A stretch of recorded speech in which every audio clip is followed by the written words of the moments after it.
ഹരേ കൃഷ്ണ. ഇന്ന് ഫെബ്രുവരി 1 ഞായറാഴ്ച. ഇന്ന് മകരമാസത്തിലെ ഒരു വിശേഷ ദിവസമാണ്, തൈപ്പൂയാണ്. സ്കന്ധായ കാർത്തികേയായ പാർവതീനന്ദനായ ച മഹാദേവകുമാരായ സുബ്രഹ്മണ്യായ തേ നമ. മകരമാസ പൂയ നക്ഷത്രം തൈപ്പൂയം. പരബ്രഹ്മസ്വരൂപനും സുഖദായകനുമായിട്ടുള്ള ഭഗവാൻ സുബ്രഹ്മണ്യനെ പ്രീതിപ്പെടുത്തി ദുഃഖങ്ങളകറ്റി ആഗ്രഹസാഫല്യം കൈവരിക്കാനുള്ള ഏറ്റവും വലിയ ഒരു വ്രതമാണ് ഷഷ്ഠി വ്രതം എന്ന് പറയുന്നത്. അപ്പോൾ തൈപ്പൂയം, ഇന്ന് തൈപ്പൂയം ആണ്, അതേപോലെ തന്നെ പൗർണമിയാണ്. അപ്പോൾ തൈപ്പൂയത്തിന് പൂർണ്ണമായും ഉപവസിക്കുക എന്നുള്ളതാണ് ഉത്തമമായിട്ട് പറയുന്നത്. അതിന് കഴിയാത്തവർക്ക് പഴവർഗ്ഗങ്ങൾ കഴിച്ച് വ്രതം അനുഷ്ഠിക്കാം എന്നാണ്.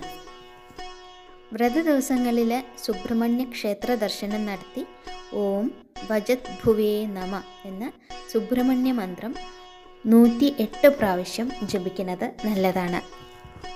പകലുറങ്ങാൻ പാടില്ല.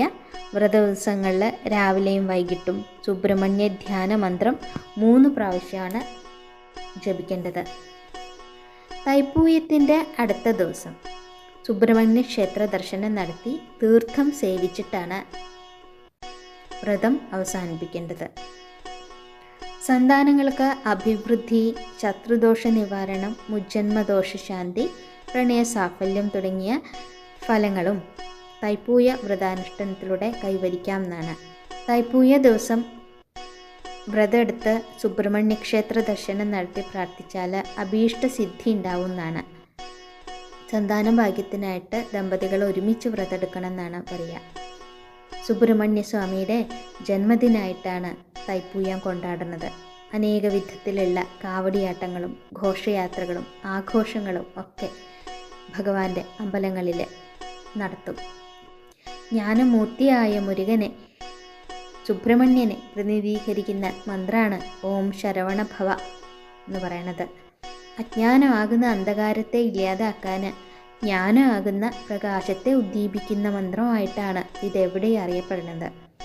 ഈ ഷഡാക്ഷര മന്ത്രത്തിൽ ഓരോ അക്ഷരത്തെയും കുറിച്ച് പറയുകയാണെങ്കിൽ ശരവണ ഭവ എന്നാണ്. അപ്പം ഷ എന്ന് പറയണത് ധ്യാനത്തിലിരുന്ന് സർവ ജീവജാലങ്ങൾക്കും സുഖത്തെ നൽകുന്നത് എന്നുള്ള ശബ്ദമാണ് ഷ എന്ന ബീജാക്ഷരം.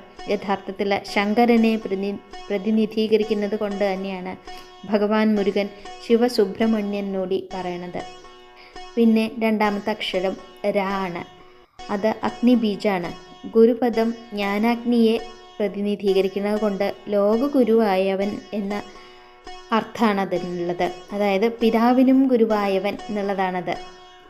ഓംകാരത്തിന് മഹാദേവനായ പിതാവിന് വ്യാഖ്യാനം പറഞ്ഞുകൊണ്ടും ലോകഗുരുസ്ഥാനം സുബ്രഹ്മണ്യന് കിട്ടിയിട്ടുണ്ടെന്നാണ്. ശൂരപത്മൻ എന്ന അസുരൻ യുദ്ധത്തിൽ ജലപ്രളയമായിട്ട് വന്നപ്പോൾ അഗ്നിയായി ആ ജലത്തെ വറ്റിച്ചവൻ എന്നുള്ളതാണ്. അതുകൊണ്ടാണത് അഗ്നിബീജ അക്ഷരമായിട്ട് രാ പറയണത്. ദേവസേനാധിപതിയായിട്ട് എല്ലാ ഉത്തമരെയും കാത്തു രക്ഷിക്കുന്നവൻ എന്നുകൂടി ആ രാ എന്ന ബീജാക്ഷരത്തിന് അർത്ഥമുണ്ട്. വ എന്ന് പറയുന്നത് വരുണനെയാണ് പ്രതിനിധീകരിക്കുന്നത്. ജലത്തിന് കാരകനായവൻ, ഗംഗയടക്കമുള്ള പുണ്യതീർത്ഥങ്ങളിൽ ഉണ്ണിയായിട്ട് രമിക്കുന്നവൻ എന്നുള്ളതാണ് വാ കൊണ്ട് പറയുന്നത്. പിന്നെയുള്ളത് ണ ആണ്. കർമ്മങ്ങളെല്ലാം ചെയ്തവസാനിപ്പിച്ച് നിഷ്ക്രിയത്വം കൈവരിച്ചവൻ എന്നാണ്. ജ്ഞാനമൂർത്തി ആയതിനാൽ എല്ലാം മുൻകൂട്ടി നിശ്ചയിച്ചവൻ നോടി അതിനർത്ഥമുണ്ട് ന. പിന്നെ ഭ ആണ്.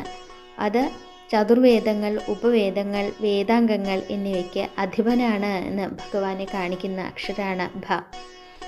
ഗ്രഹങ്ങൾ, നക്ഷത്രങ്ങൾ, 12 രാശികൾ എന്നിവയൊക്കെ തന്നിലേക്ക് ഒതുക്കിയവനാണ് ഭഗവാൻ എന്ന് പറയുന്നത്. പിന്നെ വ എന്ന് പറയുമ്പോൾ ശരവണഭവയിലെ വ എന്ന് പറയുന്നത് ആ രണ്ടാമത്തെ വ എല്ലാം പരിശുദ്ധമാക്കുന്നവൻ എന്നാണ് അർത്ഥത്രേ. അപ്പോൾ ഇവിടെ ജ്ഞാനാഗ്നികാരകനായിട്ട് തന്നെയാണ് വായെ പറയുന്നത്. ഓം ശരവണഭവ എന്ന ഷഡാക്ഷര മന്ത്രത്തെ പ്രതിനിധീകരിച്ചിട്ട് സുബ്രഹ്മണ്യ സ്വാമിക്ക് 6 പടൈ വീടുകൾ എന്ന രീതിയിൽ 6 ക്ഷേത്രങ്ങളുണ്ട്. പ്രസിദ്ധമായിട്ടുള്ള 6 ക്ഷേത്രങ്ങളുണ്ട്. പഴനി, തിരുവേരകം, അതായത് സ്വാമിമല എന്ന് പറയുന്ന തിരുവേരകമുണ്ട്, തിരുപ്പുറകുണ്ട്രം, തിരുത്തണി, പഴമുതിർചോലൈ, തിരുച്ചെന്തൂർ എന്നീ 6 ക്ഷേത്രങ്ങളാണ് നമ്മൾ ആറുപട വീട് എന്ന് പറയുന്നത്. തൻ്റെ സർവവ്യാപിത്വത്തെ വ്യക്തമാക്കിക്കൊണ്ട് പഴനിയിൽ മുരുകൻ മലയിലും തിരുത്തണിയിലെ കുന്നിലും, സ്വാമിമലയിൽ നദീതീരത്തും, തിരുപ്പുറകുണ്ട്രത്തിൽ ഗുഹയിലും, പഴമുതിർചോലയിലെ കാട്ടിലും, തിരുച്ചെന്തൂരിൽ കടൽക്കരയിലുമാണ് ഭഗവാന്റെ ക്ഷേത്രങ്ങളുള്ളത്. ഇവിടങ്ങളിലൊക്കെ തൈപ്പൂയം എന്ന് പറയുന്നത് ഭയങ്കര ഗംഭീരമായിട്ടുള്ള ആഘോഷമാണ്. ഓം ശരവണ ഭവ, ഓം ശരവണ ഭവ, ഓം ശരവണ ഭവ.